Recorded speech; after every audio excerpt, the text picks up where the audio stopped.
Tucson. Real People, Real Radio. Finishing up there with Joshua James from his Build Me This CD. That song is Cold War. Dawn Landis gave us Romeo from Sweetheart Rodeo. Also Hello Seahorse in there. We heard the Helia Goats with Goodness Gracious, and started off with Sharon Jones and If You Call from I Learned the Hard Way. All right now just about 4:30 and 77 degrees. Tonight we'll continue with this sort of blustery weather, a low around 46. Tomorrow we move into that 30% chance of rain with a high of 63 and a low of 43. By the time we get to Friday, we'll have about a 40% chance of rain. So we'll keep looking at that as see how as we get closer to the weekend, if that's going to change at all. As far as traffic, right now we do have an accident, Allen at Campbell, so use caution there. Also North 4th Avenue at 8th Street, so watch for emergency vehicles. Support of KXCI is provided by Maynard's Market and Kitchen on Thursday, April 22nd from 5 p.m. to 7 p.m. Maynard's presents an evening of organic wine tasting, a sampling of high-end organically produced wines from France, California, and Slovenia. Reservations are available at 545-0577. Maynard's Market and Kitchen is at 400 North Toole Avenue in downtown Tucson and at maynardsmarkettucson.com. All right, well, joining me now in the studio, we have our big week going on of the Arizona International Film Festival, 2 weeks, and joining me right now is filmmaker Jonathan VanBallenberghe. Did I get it? Yes, you did. Now you got me all concerned about it. So if I screw it up, I apologize. It's all right. Tell us a little bit about your film, Psycho Guru.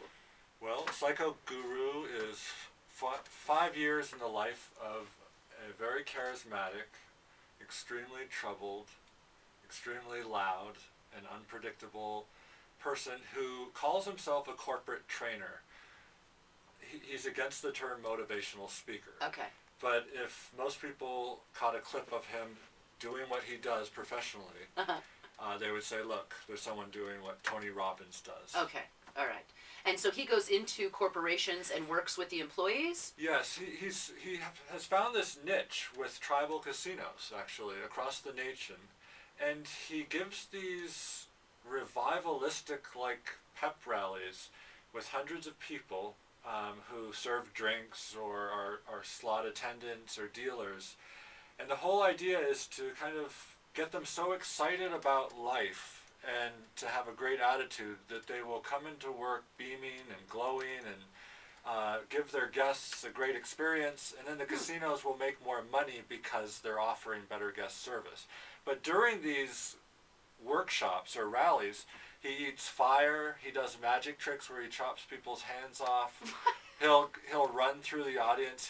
He's a very overweight person, but he moves like lightning through these seas of people, and he has you can't take your eyes off of him. Huh. And he's very magnetic.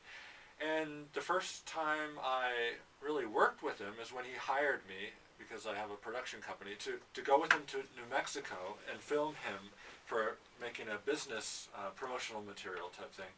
And I couldn't believe what I was seeing. I mean, it starts off where he says, "My name is Peter. My pistons are my pistons are pumping, and I'm all fired up." And then on the right side, these big fireworks go off, and then on the left side, and people are doing what you're doing. They laugh, and they're not sure what's happening. But it's just riveting. But for me, as a filmmaker, the interesting part was going from that back to the where he was staying at the hotel and seeing a really different person come out who was not loud, who was not really extroverted, but was very quiet and very troubled and insecure and, kind of pessimistic. And so the film is about this juxtaposition between his private life, which I've seen a lot of, and his public life on these jobs. Would he consider himself to be a happy person? No. He wouldn't. And see, that's the whole key, is that a lot of people will hear me describe this and say, well, you know, how interesting could that be? He's a hypocrite. It's that simple. But the thing is, he says that he's good at what he does because he presents himself as a kind of troubled, flawed person. Now, he does say he's a professional, and I won't give my opinion about that. But the thing is, he says that he won't lie to anyone. He's not going to tell them that he's a great person or has a great life. But what he does say is that when he follows his own advice, his life goes well. But it's hard to follow your own advice. Interesting. And in the 5 years that I followed him, and several hundred hours of video recording, one disaster after another, from vehicles burning to the ground, to pets dying, women, I've got to leave some of this a mystery, states, I don't want to get him in trouble. Okay. But I do want people to see the film, and it's an outrageous story. Do you get him in trouble in the film? No, I don't. What do you mean by that? Well, what do you mean by, you're the one who brought it up. What do you mean by getting him in trouble? I mean, it sounds to me like you have just gone and, exposed the whole person, Right. Whereas most people are only seeing one side. But that's why I asked you if he was happy, because if you have two halves, and one Right. half he is this one way, and the other half he's, maybe it's enough. Right, okay. Well, he does, okay, you're getting onto something very perceptive. He is someone who is very thrilled by those huge sweeps of mood and fortune, rags to riches. He literally goes from being poor to being well off, back and forth, happy and sad, and that's his world. And so at first I was trying to understand whether he was one more than the other, but he really isn't. And unofficially, he's been diagnosed as being bipolar, and that does make a lot of sense. But like I said, unofficially, he's just a real force of nature. I mean, I'm a quiet person from Alaska. I've lived in Tucson now for 10 years, but I'm quiet. I like the outdoors. I don't like attention when I walk in a room, and I found myself in this world of someone who loves attention, can't get enough. You go to a store with him, and he'll scream and make people laugh and touch people and hug them, and he's very good at making people comfortable if he wants to, and very uncomfortable if he doesn't. And his life is like this roller coaster ride, getting thrills off the immediate circumstances. Wow. Yeah. It sounds really fascinating. And well, thank you. And just it's coming to mind. It's like I don't know where to start really after filming him for so long. But he used to be in the 80s. He used to be a bodybuilder and would compete, and he had extreme discipline. Now like I said, he's really overweight. An interesting fact about him is since he was about 8, he's refused to eat any vegetables. His diet consists of red meat, sugar, one vegetable, French fries. Wow. And lots of soda. And so, really, everyone is skeptical, all the audiences, when he's giving his workshops. And it's amazing watching the people change from being extremely skeptical to really touched by what he says. So he does have extreme gifts. His biggest gift, though, might be the size of his personality. But it does, I use the word revival.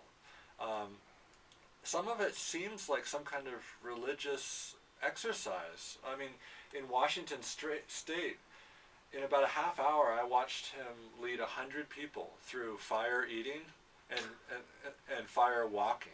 Wow. And they had no idea what was coming. Wow. So, yeah, it's a real trip. All right, so I'm going to ask you a difficult question. Okay. Do you like him? I'll answer it this way. I love the guy. And a lot of people know, though, that you don't have to like someone all the time to love them. I would do almost anything for him. I owe him a lot, but I care about him. I have a soft spot for him. But during the film, I went to a Quaker boarding school. I'm a real, kind of gentle person. And I thought about punching him in the face, or but worse, I thought of, not really going out and killing the guy. Yeah. But I had the thought, I want this guy out of this world, away from me, because he's so draining at times. But to be fair to him, perhaps he's very perhaps I have this whole mixed bag of emotions, because you can imagine the ride it would be to follow someone like this around. Wow, yeah. So, you know, I have relatives that I love but don't like. Right. I'll put it that way. Okay. The film is at 7:30 tonight at the screening room. It's Psycho Guru. Go ahead. Oh, I'm sorry. I just have to say, for you to tell me that you're quiet and shy, you've spoken more than any of the other filmmakers that I've ever had. Which is a compliment, because it means you are really passionate about this movie. I'm Makes sure me they wanna are go too, see it. though. I appreciate it. What I almost left out, and why I stopped you, is because he is coming to the screening. He fell in love and he moved to Vermont, but he's coming here to pick up some of his stuff and to see this movie.